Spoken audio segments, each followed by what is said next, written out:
This, in a way, links everything. It turns out that these bots were basically sleeper agents that would eventually, their true purpose was designed to assassinate these political targets.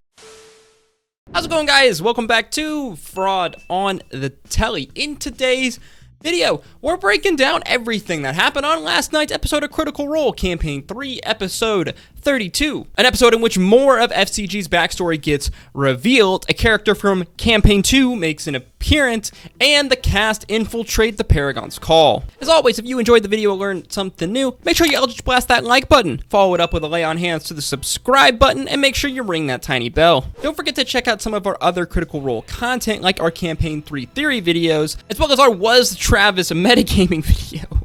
Okay, let's get right into it. So our episode begins in the hideout of the Nightmare King just after the crazy FCG murder bot scene. The party decide to leave, heading back to the city of Bosseros as they know that they need to meet with the Paragon's Call very soon. They decide once they're back in town, they might as well get some of the Dancer FCG stuff out of the way if they can make Dancer meet with FCG before they have to go deal with Treshy and the Paragon's Call. The party devise a rather clever plan. They contact Dancer via message, basically lying to her, telling her that they've apprehended the automaton, and if they want to say anything or learn anything, I guess, before they destroy it, to contact them. This seems to pique Dancer's interest, who is in the city. Eventually, they meet up inside of a tavern.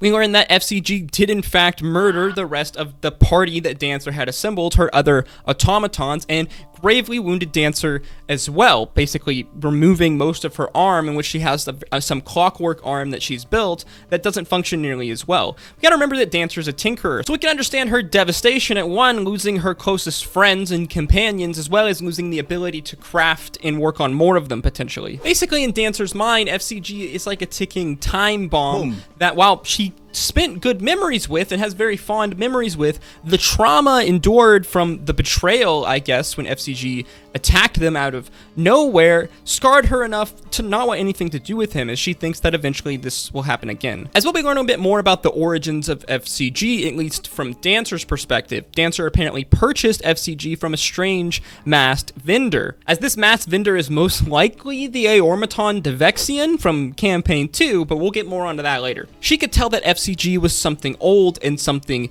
different. She basically invested her life savings into purchasing him, and after a bunch of long, hard hours of work, she was able to restart him, as he wasn't exactly broken. She said he was in some kind of a sleep state, almost. FCG and Dancer would eventually come face to face. They kind of have a bit of a reconciliation. Very heartwarming, really good scene here. I mean, the acting is on point, absolutely crazy. How many times we talked about Sam being awesome, being able to tell these stories with these characters that are both super whimsical. He smacks you over the head with the emotional feels. He's done this with like basically every character he's played. You can go through and look at it. We talk about it a lot, and when I ranked the characters, and this is why I value Sam's character so highly, because the guy's so good with his comedic effects in combination with his very deep emotional storytelling. Sam Riegel's good. After this big emotional dumpster fire, they decide to take FCG to see Imaharo Joe, the mechanic, and see if Joe can look into FCG at all and figure out if he's potentially broken. So we do get confirmation, even though we didn't need it, that FCG is an Aormaton. He is very, very old, as he has arcane kind of mechanical circuitry that is very unique and rare. Basically, only things from pre-Calamity would have this kind of technology for the most part. FCG has a bit of a brain surgery for some hilarious scenes, but nothing really comes of it, as Joe seems to think that everything's fine inside FCG, leading FCG to wonder, what exactly is wrong with me then? Why am I snapping out and lashing out at people? After some questioning, Joe eventually retrieves a book, a history book, in which we learn a little bit about certain automatons pre-Calamity. Apparently, Aor, the flying city of Aor, had developed a few Aormatons that were specifically said to be sentient, designed and sent out to highly ranking political figures, I guess, in rival cities or around Exandria. It said these bots were sentient and basically like servant-esque companions meant to be sent to aid these political figures, also as a gesture of goodwill. However, it turns out that these bots were basically sleeper agents that would eventually, their true purpose was designed to assassinate these political targets. Now, we don't know for sure, but it seems to be very potentially likely that this is what FCG was. This was why he was supposedly found in the deserts of Marquette by Devexian, the Aormaton, and brought into Basras to be sold. If this was true, then possibly he was given to someone in this area, a political leader somewhere around this area, and that's how he ended up here. We don't know for sure, but I don't think Matt would tell us this without it probably being the case, but very interesting. Love little nuggets like this. Love pre-Calamity lore nuggets. Always love to learn more about Aor. That's why we love FCG's backstory, because we just want to know more about Aor. So as we said, D, the mysterious vendor that sold FCG, is most likely Devexian, the Aormaton from Campaign 2, that they fixed and awoken when they were in the ruins of Aor. Now, this Aormaton seemed very friendly at the time, but a lot of its memories were missing, if I'm remembering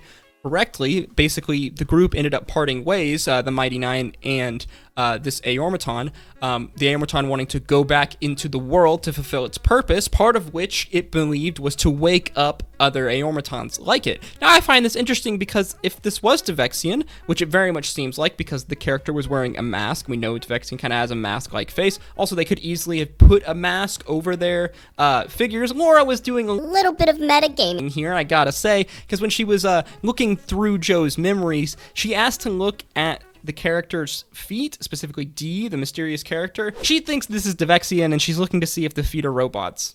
Well, it's a little metagaming, but you know, we allow it around here. This brings up a ton of questions on what's going on with Devexian and the rest of the Aormatons, and would explain a bit why a lot of other Aormatons have been said to be waking up over the last few years. This would explain it a bit, but we're going to save some of our theories for our theory video later in the week, so make sure you look out for that. The group returned to the Paragon's Call Fortress. They begin loading some crates because they're basically hired workers, so they gotta do it, when Ashton realizes that the crates that they're loading are the exact same crates that he was instructed to steal from Gianna Hexam. On top, they have the logo of the Cerberus Assembly, and we know inside of them is Dunamancy vials. So this is very interesting because essentially this, in a way, links everything.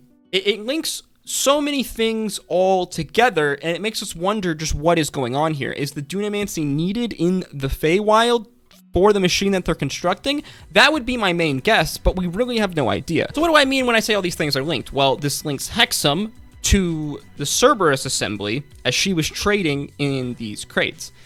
The Cerberus Assembly is linked with the Paragon's Call. We already know also that the Cerberus Assembly is linked to the Feywild, so it becomes this triangle, right? Then that's all linked to Ruidus. So now we have a chain kind of leading everything together, confirming that it does seem like in some aspect or another, almost every single one of our cast's characters are going to be linked to the main story that is Ruidus in some retrospect, whether it's Talison's character Ashton having, Dunamantic juice in his head because of his situation robbing from Hexam, which links him in all the way up the chain, like we just said, to Ruidus. Kind of interesting to think about. Eventually, the party planned for way too long on what to do with Treshy, but I don't blame them because it's D&D. I mean, half of D&D is plan. At dawn, we plan. Then Laudna decides to go and get Treshy's ring, and in a scene that could have potentially taken 3 to 5 minutes, was like, what was it, 20? I don't know. I'll have to go and check how long it was. Now, it's their game. They can do whatever they want, but it was funny when the other cast members called them out after they eventually bought this ring, which took a good minute to do. I always love good roleplay. This was good roleplay, but you could tell that some of the other cast members were kind of like, oh man, we're just sitting here for like 20 minutes, and that never feels good. I will say, though, that the scene did pay off for me because there was a cool little emotional character connection for a good few minutes at the end of the scene where the characters were talking about their trauma and trauma in general and how trauma defines people and how letting trauma define yourself. I've said this before, Campaign 3's inner character interactions with one another is like the party dynamics is like my favorite from all of the party dynamics so far. I'm pretty sure. I love it so much. There's just so many different facets of people going around, so many different broken people in just different ways, and it's very interesting watching them all kind of interact with each other. It's goes roleplay. It just goes to show how good actors they are. Side note, I watched this episode with chat open. Mistake. Don't do that. Never watch Critical Role with chat open. And wow, did I regret it. The negativity was wild this episode. There's always going to be haters and negativity in Twitch chat, especially when you got thousands of people in there. But it was really interesting just how many people in this episode, maybe it's always like this and I'm just oblivious, had complaints. Sometimes the complaints were slightly valid. Most of the time they were a bit blown out of proportion, but it was crazy to watch just the cluster that was the chat just arguing back and forth between this isn't very good versus defend Critical Role at all costs. Honestly, if you can detach yourself from it all, it's actually pretty entertaining. I almost wanted to make some popcorn. Chetney eventually gets tired and wants to go check out what's going on. He casts invisibility on himself, eventually making his way down the fortress as they cast locate creature on Treshy, learning that he was in the basement. He goes down into the basement. It seems that Treshy has barricaded himself inside what it seems to be the prison, as he's in a cell with a bunch of nice furniture, seeming willingly.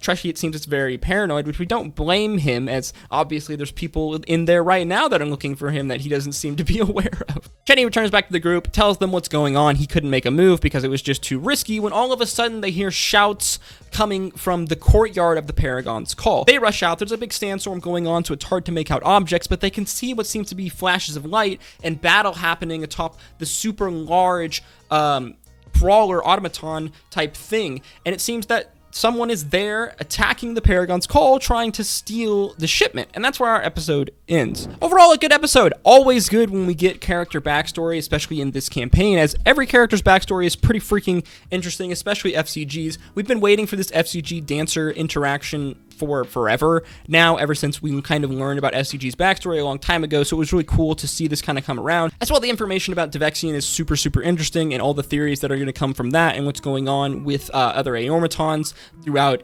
Exandria. What's going on with FCG? Is this crazy assassin bot that was like a sleeper agent bot? That's awesome. I love that idea. Very, very creative from Matthew. Round of applause for that, whoever came up with that idea. I will say that for the length of the episode, there wasn't a ton that happened in the story, but that's just D&D sometimes, especially with the nature of the game right now, as we have the Apogee Solstice coming up, so it's probably only going to be 1 day per episode. Matt feels like he's going to take it rather slow. As well, it's the cast, guys. If you've watched Critical Role for any length of time at all, you know that these guys like to wander. They go off on tangents and do wild shit, but this is why we love them, because they're hilarious. So if you're mad, watch it on 1.5 speed in the VOD. That'll help you. As always, if you enjoyed the video or learned something new, make sure you like, comment, and subscribe. Let me know your thoughts about last night's episode of Critical Role. Do you think that Critical Role has a pacing problem? We talked about this in our What is the Problem with Critical Role video that came out like a month ago. A lot of it, I think, has been fixed in terms of the pacing. I'm personally really invested in the story, so the pacing issues aren't a big deal to me. But I do think that a lot of those criticisms are pretty valid. So let me know what you think in the comments down below. Stay tuned for our theory video on the way later in the week. And as always, guys, I appreciate you so much. Thank you for watching my video. Stay safe out there. Peace, love. Adieu.